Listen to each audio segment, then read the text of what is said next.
കർണാടകയിലെ മുസ്ലിങ്ങൾ കേരളത്തിലെ മുസ്ലിങ്ങളെക്കാൾ വിദ്യാസമ്പന്നരും ധനികരും പരിഷ്കാരികളുമാണ്. ബാംഗ്ലൂർ, ധാർവാഡ്, മംഗലാപുരം, മൈസൂർ തുടങ്ങിയ വലിയ നഗരങ്ങളുടെ സാന്നിധ്യവും നഗരസംസ്കാരം വളർത്തിയെടുത്ത ഒരു പാശ്ചാത്തലവുമുള്ളതുകൊണ്ട് കർണാടകയിലെ മുസ്ലിങ്ങളിൽ വലിയൊരെണ്ണം ആളുകൾക്ക് ബഹുരാഷ്ട്ര കമ്പനികളിലും അമേരിക്ക, യൂറോപ്പ് പോലെയുള്ള പ്രദേശങ്ങളിലും ജോലി കിട്ടിയിട്ടുണ്ട്. അതുകൊണ്ട് കുറെ കൂടി ആധുനികമായ ഒരു ജീവിതശൈലിയും കാഴ്ചപ്പാടും കർണാടകയിലെ മുസ്ലിങ്ങൾക്ക് സ്വായത്തമാക്കുവാൻ കഴിഞ്ഞിട്ടുണ്ട്. എന്ന് മാത്രമല്ല, വിദ്യാഭ്യാസ സ്ഥാപനങ്ങളുടെ അകത്തും ഓഫീസുകളുടെ അകത്തും പെൺകുട്ടികൾ ഹിജാബ് ഉപയോഗിക്കുന്ന സ്വഭാവം കർണാടകയിലില്ല. എന്നാൽ റോഡുകളിൽ നടക്കുമ്പോൾ കർക്കശമായ ഹിജാബ് അണിയണമെന്ന് അവർക്ക് നിർബന്ധവുമുണ്ട്. പുരുഷന്മാർ പൊതുവെ ഇസ്ലാമിക ശൈലിയിൽ വസ്ത്രം ധരിക്കുന്നവരാണെങ്കിലും അവർ ആധുനികമായ കാഴ്ചപ്പാടുള്ളവരും ഉയർന്ന വിദ്യാഭ്യാസ യോഗ്യതയും അതിന് തക്കതായ പ്രൊഫഷണൽ ബാക്ക്ഗ്രൗണ്ടും ഉള്ളവരുമാണ്. കേരളത്തിലെ പോലെ 7-ാം നൂറ്റാണ്ടിൽ അറബ് വ്യാപാരികളാണ് കർണാടകയിലും ഇസ്ലാം മതം എത്തിച്ചത്. കാപ്പിയുടെ കൃഷിയും കടലാസ് വ്യവസായവും കർണാടക സംസ്ഥാനത്ത് അവതരിപ്പിച്ചത് മുസ്ലിങ്ങളാണ്. കർണാടകയുടെ ചില പ്രദേശങ്ങളിൽ മുസ്ലിം രാജവംശങ്ങൾ അനേക വർഷങ്ങൾ ഭരിച്ചിരുന്നു. ബീദാറിലെ ബഹ്മാനി സുൽത്താനേറ്റും ബീജാപ്പൂരിലെ ആദിഷാഹി ഡൈനാസ്റ്റിയും അതുപോലെ വടക്കൻ കർണാടകയിലെ മുഗൾ രാജവംശവും മുസ്ലിങ്ങളുടെ വ്യാപകമായ സ്വാധീനം വർദ്ധിപ്പിച്ചു. അതിനുശേഷം ഹൈദർ അലിയും അദ്ദേഹത്തിൻ്റെ മകനായ ടിപ്പു സുൽത്താനും മൈസൂർ പ്രദേശം ഭരിക്കുകയുണ്ടായി. കേരളത്തിൻ്റെ ചില ഭാഗങ്ങളിൽ സ്വാധീനമർപ്പിക്കുവാനും കുറച്ചുകാലം ടിപ്പു സുൽത്താന് സാധിച്ചിരുന്നു. ബ്രിട്ടീഷുകാരുമായി ധീരമായി പോരാടിയ ഒരു വ്യക്തിയായി ടിപ്പു സുൽത്താൻ അറിയപ്പെടുമെങ്കിലും അദ്ദേഹത്തെ 18-ാം നൂറ്റാണ്ടിൻ്റെ അവസാനം നടന്ന ഒരു യുദ്ധത്തിൽ തോൽപ്പിക്കുവാനും കൊലപ്പെടുത്തുവാനും ബ്രിട്ടീഷുകാർക്ക് സാധിച്ചു. ഹൈദരാബാദിലെ നിസാമുകൾ കർണാടകയുടെ വടക്ക് കിഴക്കൻ ഭാഗങ്ങൾ കുറേ കാലം ഭരിച്ചിരുന്നു. പിന്നീട് ഈ ഭാഗങ്ങൾ കർണാടക സംസ്ഥാനത്തിൽ കൂട്ടിച്ചേർക്കുകയാണ് ഉണ്ടായത്. ഏകദേശം 78 ലക്ഷം മുസ്ലിങ്ങൾ കർണാടക സംസ്ഥാനത്തിൽ താമസിക്കുന്നു. സംസ്ഥാനത്തിൻ്റെ ജനസംഖ്യയുടെ 13% മുസ്ലിങ്ങളാണ്. കൂടുതലായും മുസ്ലിങ്ങൾ താമസിക്കുന്നത് വടക്കൻ കർണാടകയിലും കേരള അതിർത്തിയിലുമാണ്. ഗുൽബർഗ, ബീദാർ, ബീജാപ്പൂർ, റൈച്ചൂർ, ധാർവാഡ്, മംഗലാപുരം, മൈസൂർ, മടിക്കേരി എന്നിവ ധാരാളം മുസ്ലിങ്ങൾ താമസിക്കുന്ന പ്രദേശങ്ങളാണ്. ബാംഗ്ലൂർ തുടങ്ങിയ നഗരങ്ങളിലും മുസ്ലിങ്ങൾ ധാരാളമായിട്ടുണ്ട്. മംഗലാപുരത്തിൻ്റെ തീരപ്രദേശങ്ങളിൽ സംസ്ഥാന ശരാശരിയുടെ ഇരട്ടിയോളം, അതായത് 24% മുസ്ലിങ്ങൾ താമസിക്കുന്നുണ്ട്. ഈ ഭാഗത്തുള്ള മുസ്ലിങ്ങൾ കുറേയധികം ആളുകൾ ബേറി സമുദായത്തിൽപ്പെട്ടവരാണ്. വ്യാപാരത്തിൽ ഏർപ്പെടുന്ന ഒരു കമ്മ്യൂണിറ്റി ആയതുകൊണ്ട് സാമ്പത്തികമായി വളരെ അഭിവൃദ്ധിയിലുള്ളവരാണ് കോസ്റ്റൽ കർണാടകയിലുള്ള മുസ്ലിങ്ങൾ.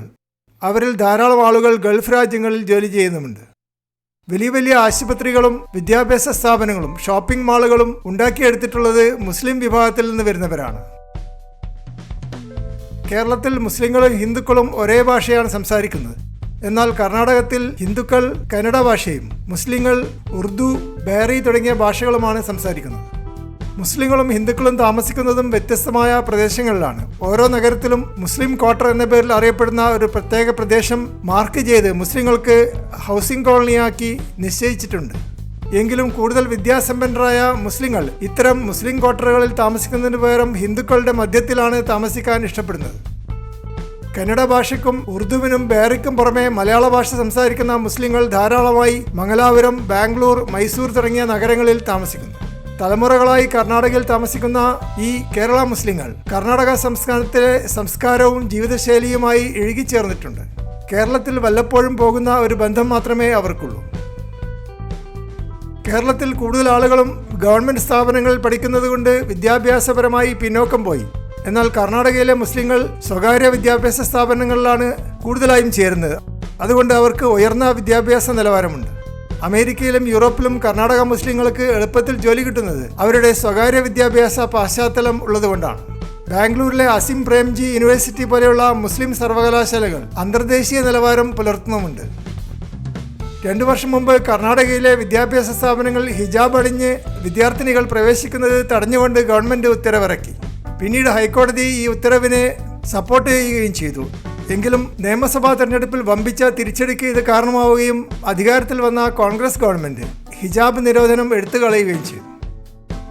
ഹിജാബ് നിരോധനം പോലെയുള്ള രാഷ്ട്രീയ പ്രശ്നങ്ങൾ മാധ്യമങ്ങൾ ഊതിവീർപ്പിച്ച് പ്രചരിപ്പിച്ചുവെങ്കിലും കർണാടകയിലെ മുസ്ലിങ്ങളും ഹിന്ദുക്കളും വളരെ സൗഹാർദ്ദത്തിലാണ് ജീവിക്കുന്നത് എന്ന രഹസ്യം കർണാടകക്കകത്തുള്ളവർക്ക് നല്ലപോലെ അറിയാം. എങ്കിലും ഇലക്ഷൻ വരുമ്പോൾ ഇതുപോലെയുള്ള പ്രശ്നങ്ങൾ കുത്തിപ്പൊക്കുന്നതും പ്രചരിപ്പിക്കുന്നതും സാധാരണമാണ്. മുസ്ലിങ്ങൾക്ക് പുറമെ ക്രിസ്ത്യാനികളും കർണാടകയിൽ വമ്പിച്ച സ്വാധീനമുള്ള ഒരു ജനവിഭാഗമാണ്. നഗരങ്ങളിൽ വലിയ പള്ളികളും വിദ്യാഭ്യാസ സ്ഥാപനങ്ങളും ക്രിസ്ത്യാനികൾക്ക് സ്വന്തമായിട്ടുണ്ട്.